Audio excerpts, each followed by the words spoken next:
आज हम देखेंगे अनुच्छेद 1 क्या कहता है। भारत अर्थात इंडिया राज्यों का संघ है।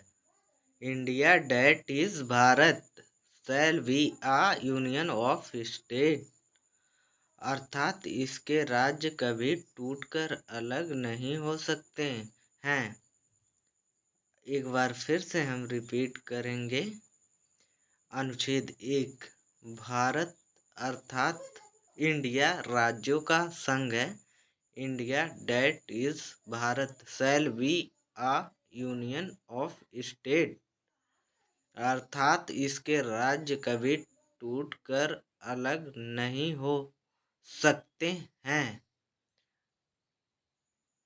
अब हम देखेंगे कन्फेडरल परिसंघ। परिसंघ उसे कहते हैं जिसमें छोटे छोटे राज्य आपस में जुड़कर और अपनी थोड़ी थोड़ी शक्तियां केंद्र सरकार को देकर एक देश का निर्माण करती है।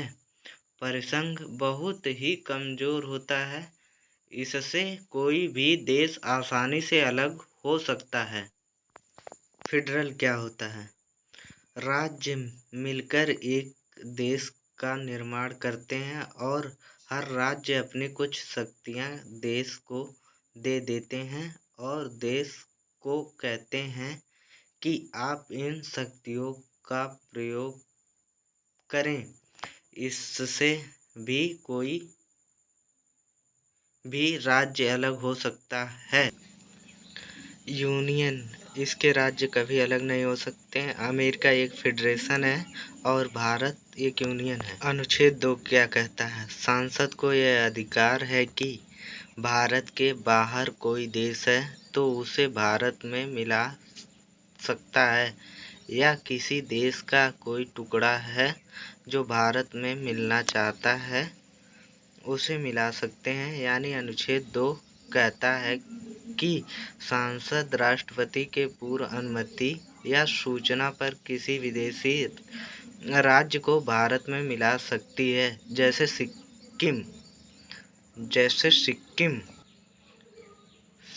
इसके लिए 35वां संशोधन 1974 में करके सिक्किम को स्वराज्य बनाया गया था। इसके लिए संविधान में एक स्पेशल अनुच्छेद 2 का जोड़ा गया था, लेकिन फिर सिक्किम को 36वां संविधान संशोधन 16 मई 1975 के द्वारा भारत का 22वां राज्य बनाया। अनुच्छेद 3, संसद राष्ट्रपति के पूर्व अनुमति से भारत के किसी भी राज्य को बिना उसके अनुमति नाम सीमा क्षेत्र में परिवर्तन कर सकती है, जैसे एमपी से छत्तीसगढ़ 1 नवंबर 2000 को और यूपी से उत्तराखंड 9 नवंबर 2000, बिहार से झारखंड 15 नवंबर 2000 को अलग किया।